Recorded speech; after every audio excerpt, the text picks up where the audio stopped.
আমরা যদি কেউ ফাজলামি করে কাউকে কবুল বলি তাহলে কি বিয়ে হয়ে যাবে? স্কুল কলেজে ছেলেফেলেরা অনেক সময় দুষ্টম করে এই কাজ করেন। দেখুন, সালাতুন জিদ্দুহুন্না জিদ্দুন ওয়া হাজলুহুন্না জিদ্দুন। নবী সাল্লাল্লাহু আলাইহি ওয়াসাল্লাম বলেছেন তিনটা কাজ হাসতে হাসতে করলে যা হবে সিরিয়াসলি করলেও তা হবে। এর ভিতরে একটা হলো বিয়ে। যদি দুইজন সাক্ষীর উপস্থিতিতে, অ্যাডাল্ট দুজন সাক্ষীর উপস্থিতিতে এই কাম করে থাকেন, উভয়ে হাসাহাসি করেছেন, আর নিজেরা শিশু না হন, আপনারাও অ্যাডাল্ট হন, তাহলে হানাফি মাযহাবের মাসআলা অনুযায়ী বিয়ে হয়ে যাবে। বলবেন হুজুর মোহরটা ঠিক হয় নাই, মোহর অটোমেটিক সেট হয়ে যাবে, কিন্তু বিয়ে হয়ে যাবে। খুব জটিল। এখন অনেক সময় আমরা ফাজলামি করি, এখন কেউ নাটক সিনেমাতে অভিনয় করার জন্য করছে, সেটাও যদি দুজন সাক্ষীর সামনে করে, ওই ব্যাকল জানে না, যদি আবিয়াত্তে হয়ে থাকে বিয়ে হয়ে যাবে, আর যদি বিবাহিত হয় তাহলে তার কোনো উপায় নেই। তো শরীয়তের এই মাসালাগুলো নিয়ে তামাশা করা যাবে না, এগুলো সিরিয়াস ইস্যু। আমার বাবা কালীগঞ্জ উপজেলায় আমার বাসার পাশে মোবারকগঞ্জ সুগার মিল অবস্থিত। আমরা বিকালে সুগার মিলের ভিতরে গেলে আখ আর চিনি খাই, এতে সুগার মিলের লোকেরা আমাদের কিছুই বলে না। আমার প্রশ্ন, এই যে ফাও আখ আর চিনি খায়, এটা আমাদের জন্য জায়েজ হবে কিনা? ফাও খাচ্ছেন, আবার সেটা জায়েজ হোক সে মাসালাও চাচ্ছেন। শুনেন, কারোর খেতে আখ খেতে ঢুকে একটা আখ ভেঙে খেয়ে ফেললেন চুরি করে, অনুমতি ছাড়া। কারোর দোকানে দোকানদার আরেক দিকে তাকাইছে, এক মুঠ চিনি নিয়ে দৌড় দিলেন, চিনি খেয়ে ফেললেন চুরি করে। এতে আপনার আমল নামাতে যে গুনাহ লেখা হবে, এই মোবারকগঞ্জ সুগার মিলের আখ এবং চিনি চুরি করলে তার চেয়ে বহুগুণ বেশি গুনাহ হবে। কেন? কারণ এই আখ ক্ষেতের আখ একজনের হক, ওই দোকানদারের চিনি দোকানদারের হক, ওই সুগার মিলের চিনি বা সুগার মিলের যে আখ, এটা একজনের হক না, এটা অনেকের হক। ঠিক না ঠিক?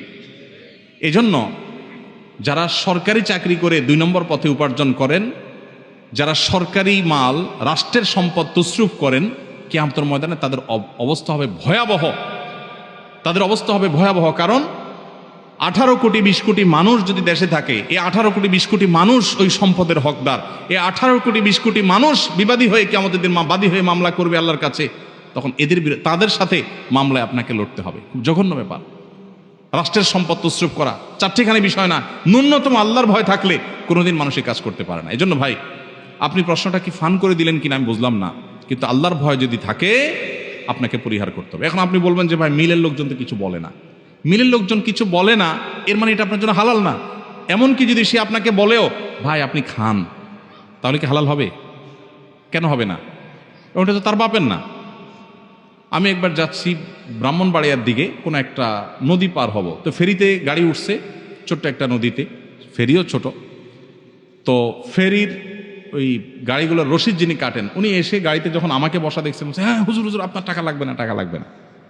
আমি বললাম ভাই খুব খুশি হলাম, মাশাআল্লাহ আপনি আমার টাকা নেবেন না, তো আপনি রশিদটা কেটে রশিদটা আমার দিয়ে দেন, আপনার পকেট থেকে টাকা দিবেন, আপনি আমার ভক্ত, খুশি হয়েছেন, আমিও খুশি হই।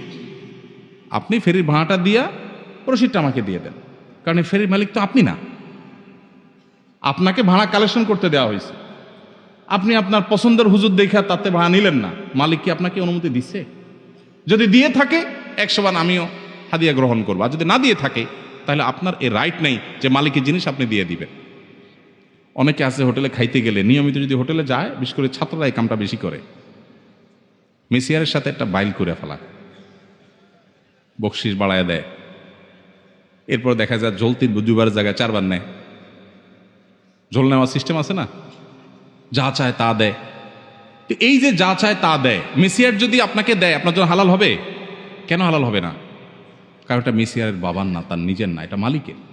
তিনি তসরুফ করছেন। ভাইরে, হালাল হারামের বিষয়টা খুবই গুরুত্বপূর্ণ এবং খুবই ভয়াবহ। আল্লাহ তাআলা আমাদেরকে বোঝার তৌফিক দান করুন। এই জন্য সুগার মিলে গিয়ে এই কাজ আর করবেন না, তওবা করেন। সিগারেটখোর আছেন যাদের সিগারেটের ধোঁয়ায় আমাদের বেশ কষ্ট হয়, এতে কি তারা গুনাহগার হচ্ছে না? গুনাহগার হচ্ছে না মানে অনেক বড় গুনাহগার হচ্ছে, জঘন্য অপরাধ হচ্ছে। অনেক লোক এটা যে অপরাধ এটা জানেই না। সিগারেট খেয়ে ধোঁয়া টানতে টানতে বলে, ভাই জানেন না, আমার এই জীবনে কোনোদিন কারোর ক্ষতি করিনি। ছাড়তেছে কি?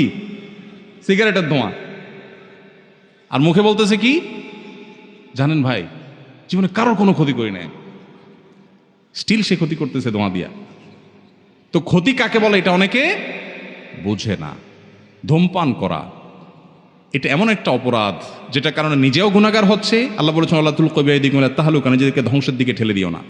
যত ক্যান্সার হয় ঘরে ঘরে এখন বাংলাদেশে ক্যান্সার, এই ক্যান্সারের সবচেয়ে বেশি বড় কারণ হলো এই ধূমপান। এখান থেকে ক্যান্সার, তামাক থেকে ক্যান্সার সবচাইতে বেশি হয়।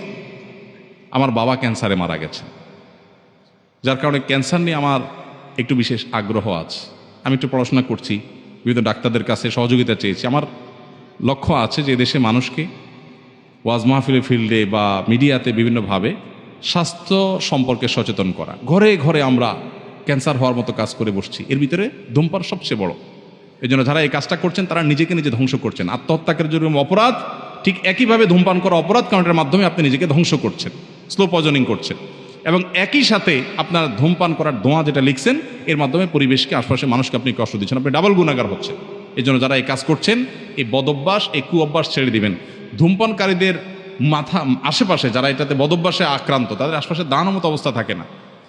নর্দমা থেকে যে দুর্গন্ধ বের হয় মাঝে মধ্যে উৎকট, আমার তো মনে হয় যারা ধূমপান করে এদের মুখের দুর্গন্ধটা তার চাইতেও বেশি।